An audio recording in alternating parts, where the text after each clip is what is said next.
শিষ্টাচার কাকে বলে? ডান পায়ের জুতা আগে পরতে হবে, তার নাম শিষ্টাচার। বাম পায়ের জুতা খোলার সময় আগে খুলতে হবে, তার নাম শিষ্টাচার। মসজিদে ঢুকলে আগে ডান পা ঢোকাতে হবে, তার নাম শিষ্টাচার। পায়খানা পেশাব পায়খানা গেলে দোয়া পড়ে ঢুকতে হবে, তার নাম শিষ্টাচার। বের হওয়ার সময় দোয়া পড়ে বের হতে হবে, তার নাম শিষ্টাচার। ডান কাতে শুতে হবে দোয়া পড়ে, তার নাম শিষ্টাচার। উঠার সময় এই দোয়া পড়তে হবে, তার নাম শিষ্টাচার। সন্ধ্যার সময় বাচ্চাকে ছাদের উপরে নিয়ে যাওয়া হবে না, তার নাম শিষ্টাচার। উঠানে আগিনাকে দুধের বাচ্চাকে নিয়ে যাওয়া হবে না, নইলে শয়তান ধরবে। রাতে বাচ্চা কান্নাকাটি করবে, চিল্লাচিল্লি করবে, তার নাম শিষ্টাচার। দরজা বন্ধ করার সময় তো তোমার মা বিসমিল্লাহ বলবে, তার নাম শিষ্টাচার। লাইটটা যখন অফ করবে তখন তোমার মা বিসমিল্লাহ বলবে, তার নাম শিষ্টাচার। খাদ্যের পাতিল তরকার পাতিল সব পাতিল যখন ডাকবে তখন তোমার মা বিসমিল্লাহ বলবে, তার নাম শিষ্টাচার। শিষ্টাচার কি জিনিস? শিষ্টাচার কাকে বলে? তোমার বাপ মা কি শিষ্টাচার বুঝে? 14 বার মাস্টার ডিগ্রি পাস করলেও শিষ্টাচার ভিন্ন জিনিস। যে ধর্মে 1 গিলাস পানি পান করলে 5টা শিষ্টাচার লাগে, সেই ধর্ম পীর দিয়ে চলে? তোমার বাপকে জিজ্ঞাসা করো, আব্বা আপনি যে হেডমাস্টার, আপনি যে আপনার অধীনে যে এই যে স্কুলে আপনার শহীদ মিনার তৈরি করেছেন, আব্বা এটা দিয়ে যারা মারা গেছে ওদের কি হতে পারে? দেখি তোমার আব্বা কি বলে,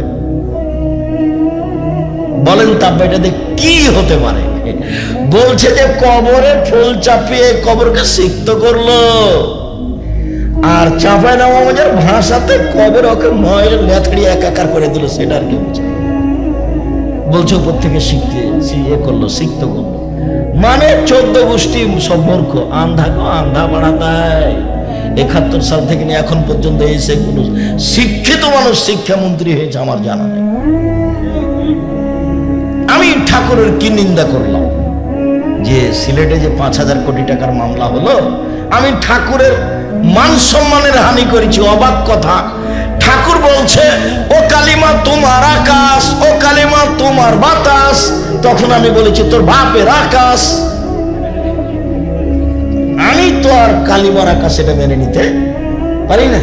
সবাই দেশবাসী মেনে নিতে পারে?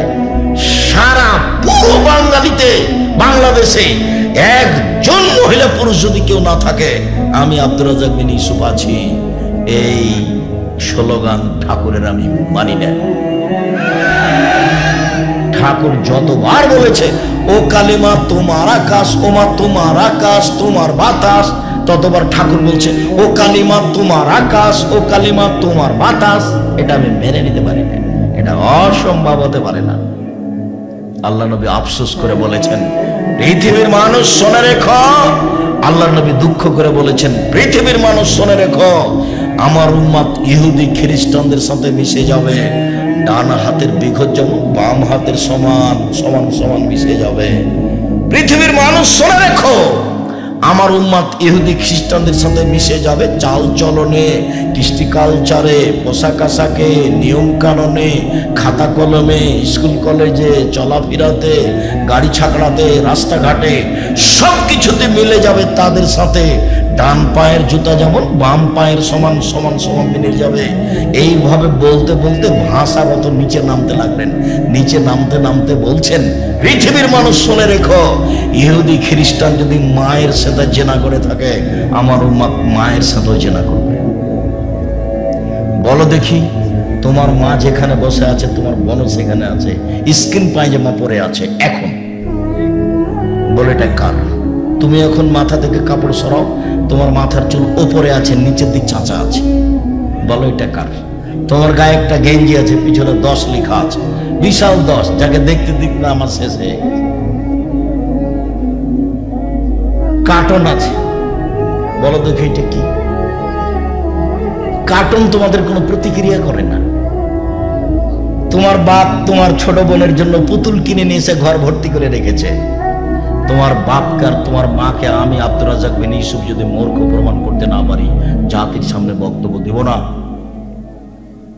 তোমার বাপকে আজকেই সিদ্ধান্ত পরিবর্তন করতে হবে। বুকে হাত বেঁধে আহলে হাদিস হওয়া যায় না। 24 ঘন্টার মধ্যে যৌতুক ফেরত দিতে হবে, তার নাম আহলে হাদিস।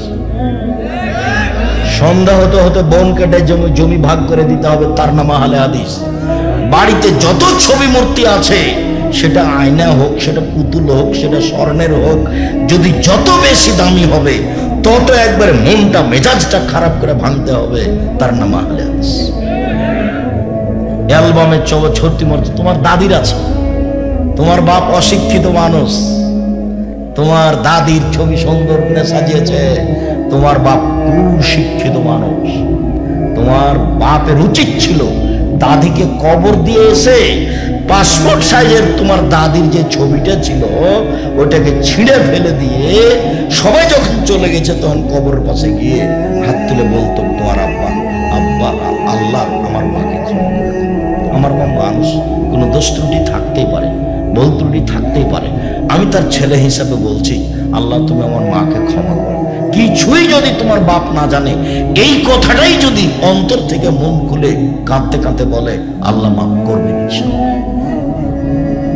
আর একটা পথ আছে তোমার আব্বার জন্য, সেটা হলো তোমার আব্বা যেটুক পারবে সেটুকু দান করবে।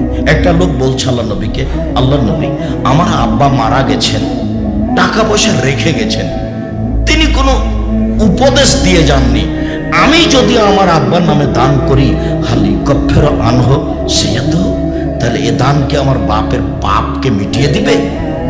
তাহলে না, হ্যাঁ, হাদিস তো বুখারী মুসলিম। ছেলেটা এসে বলেনি যে আমার আব্বার ছোট পাপ বড় পাপ, এ কথা বলেননি, বলেছেন যে আমার আব্বার পাপ কি মিটবে আমি যদি দান করি? তখন আল্লাহ রাসূল বলেন, হ্যাঁ, তার মানে দান করলে তোমার আব্বার, তোমার দাদির, তোমার আব্বা যদি দান করে তাহলে তোমার দাদির বড় পাপও মিটে যাবে, ছোট পাপও মিটে যাবে। তাহলে তোমার দাদির জন্য তোমার হুঁশিয়ার বাপের দুইটা কাজ, কি বলতো? এক, মুখে দোয়া, দুই, দান। এছাড়া তৃতীয় কোনো পথ নাই যে পথে তোমার আব্বা তোমার দাদির উপকার করতে পারে।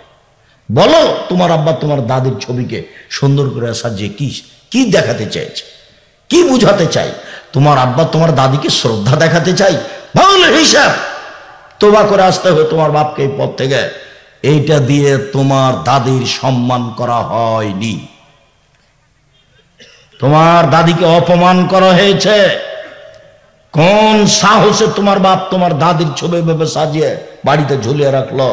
তোমার বাপ শিক্ষিত মানুষ নয়, তোমার আব্বাকে আমি কষ্ট দিতে আসিনি, তোমার আব্বাকে আমি নগদ কথা বলতে এসেছি। চলেন এবার সলাতে চলে যাই, দ্রুত শেষ করব ইনশাআল্লাহ।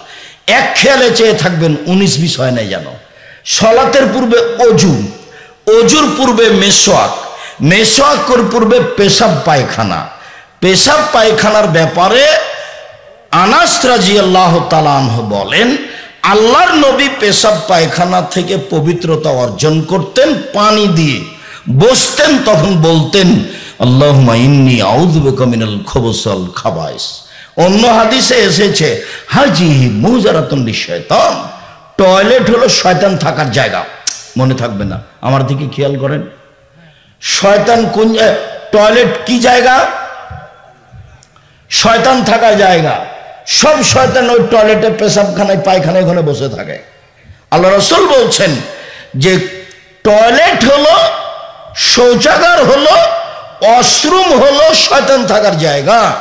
অতএব যে যাবে সে যেন প্রথমে এই কথা বলে, বিসমিল্লাহ আল্লাহুম্মা ইন্নী আউযু বিকা মিনাল খুবুসি ওয়াল খাবায়েস। আল্লাহর নামে পেশাব পায়খানায় যাচ্ছি, আল্লাহ আমি তোমার কাছে আশ্রয় চাচ্ছি অপবিত্র জিন এবং অপবিত্র জিন্নি হতে।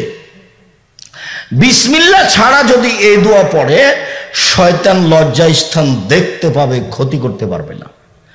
আর যদি বিসমিল্লাহ সহ পড়ে, তো শয়তান ক্ষতি করা তো বহু দূরের কথা, দেখতেই পাবে না।